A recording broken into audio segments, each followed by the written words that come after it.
तो मोदी के केंद्रीय मंत्री ने बयान दिया है उससे उनकी सत्ता तो छिनेगी ही, साथ में बिहार में सरकार भी गिर सकती है। क्योंकि वोट चोरी को लेकर अब खुद केंद्रीय मंत्री जीतन राम मांझी सार्वजनिक मंच पर यह एक्सेप्ट कर रहे हैं कि हाँ, वोट चोरी हुआ है। कहाँ है चुनाव आयोग? चुनाव आयोग जी जरा आप देखिए ना, कहाँ और कैसे भरे मंच पर जीतन राम मांझी के जरिए जिन शब्दों का इस्तेमाल किया जा रहा है वोट को लेकर, शायद आपको नजर नहीं आ रहा है, लेकिन इस देश के लोगों को नजर आ रहा है।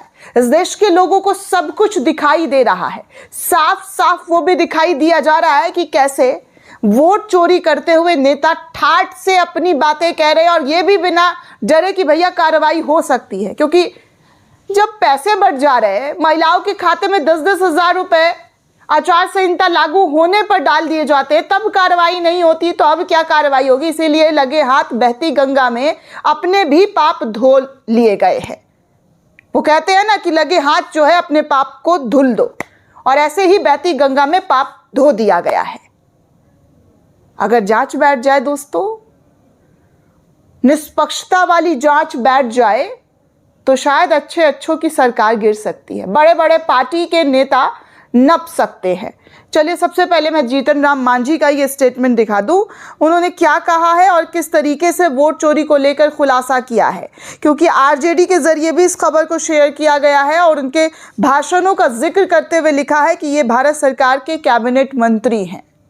जाहिर सी बात है, ये भारत सरकार के ही कैबिनेट मंत्री हैं। जीतन राम मांझी इनका नाम है। बिहार के पूर्व मुख्यमंत्री और हम पार्टी के संरक्षक जीतन राम मांझी, जो ठगेश कुमार जैसे पिद्दी पालतू आयुक्त के मुंह पर करारा तमाचा जड़कर डंके की चोट पर खुले मंच से चुनाव नतीजों में हेरफेर, मशीनरी और धांधली से चुनाव जीतने का शाही फॉर्मूला बता रहे हैं।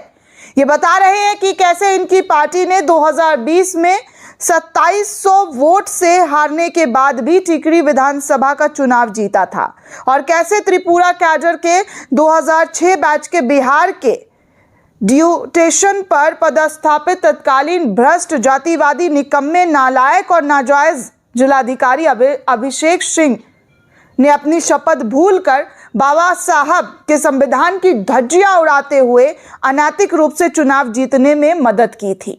इसका उस भ्रष्ट अधिकारी को इनाम भी मिलता रहा और बिहार में एक्सटेंशन पर एक्सटेंशन प्राप्त होता रहा। केंद्रीय मंत्री जीतन राम मांझी इस बार 2025 में चुनाव में टिकारी विधानसभा क्षेत्र के चुनाव हारने और पिछली कारनामे को दोहरा पाने पर अफसोस जता रहे हैं। साथ ही त्रिपुरा में बैठा यह अधिकारी भी शोक मना रहा होगा।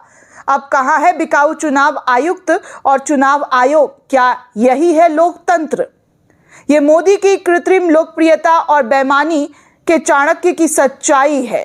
इन लोगों ने मिलकर दोनों चुनाव में युवा जुझारू क्रांतिकारी नेता तेजस्वी यादव का राजनीतिक वध करने का असफल प्रयास जो है किया गया है।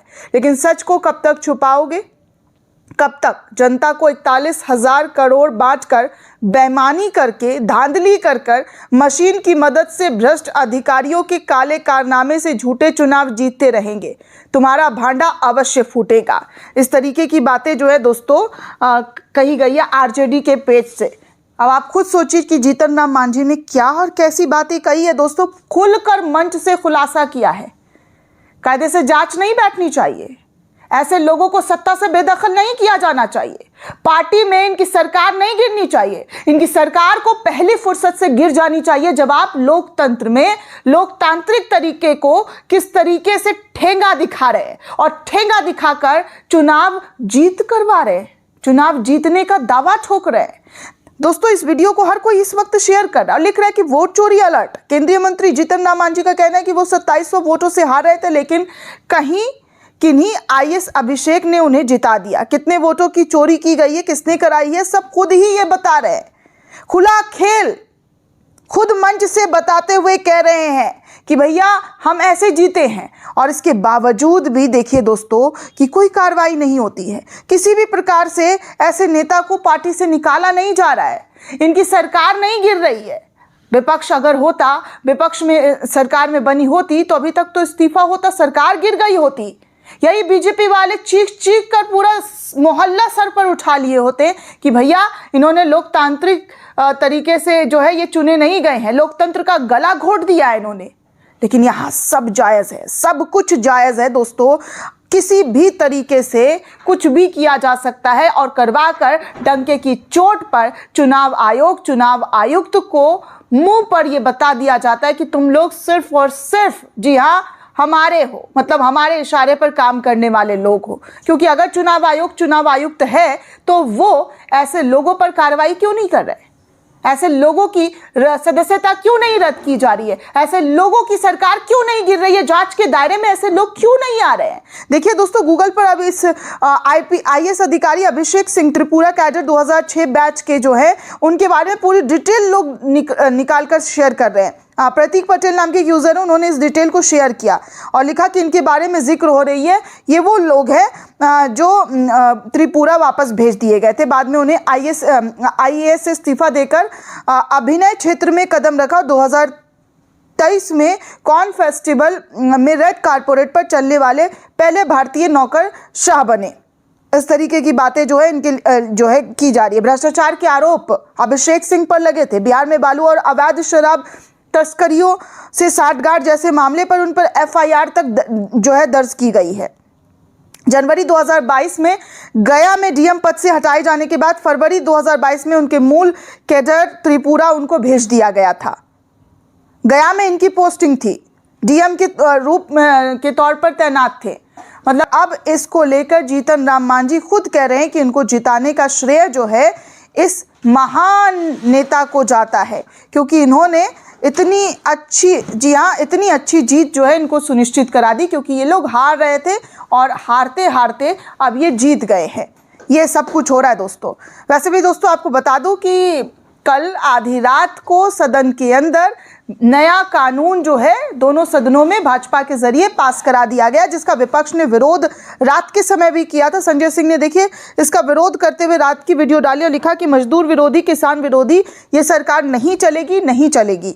गांधी हम शर्मिंदा है, तेरे कातिल जिंदा है।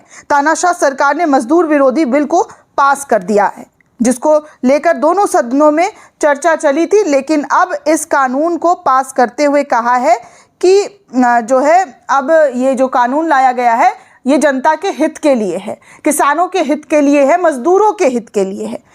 हमेशा सबके हित के लिए ही लाया जाता है, लेकिन बाद में वही हित सही से काम नहीं कर पाता है। GST भी लोगों के हित के लिए, व्यापारियों के हित के लिए लाया गया था, लेकिन फिर बाद में रिफॉर्म कर दिया गया।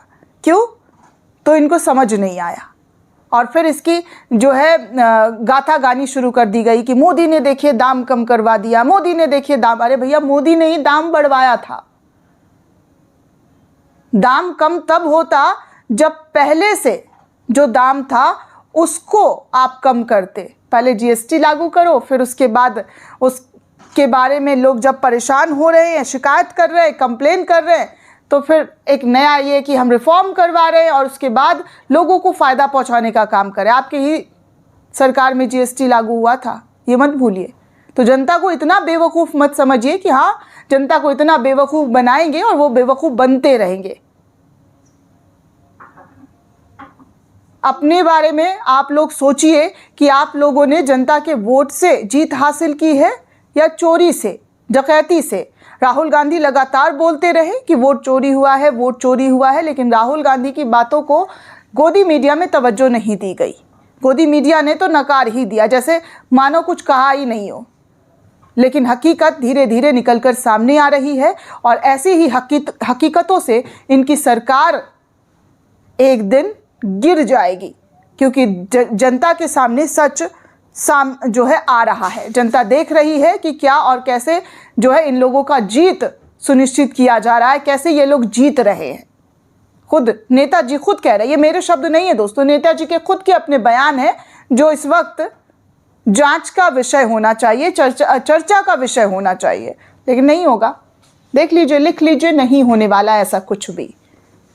ये लोग सिर्फ और सिर्फ खुद को जीतता हुआ देखना पसंद करते हैं, खुद के बारे में वाहवाही करना पसंद करते हैं, हेडलाइन बनना पसंद करते हैं।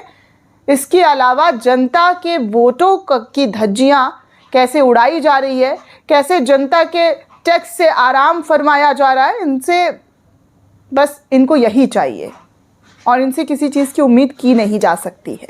दोस्तों, इस पूरे रिपोर्ट को लेकर आप क्या सोचते हैं, आपकी क्या प्रतिक्रिया, हमें कमेंट करके ज़रूर बताइएगा। साथ ही साथ चैनल को ज़्यादा से ज़्यादा लाइक, शेयर और सब्सक्राइब करना बिल्कुल भी ना भूलें। जय हिंद।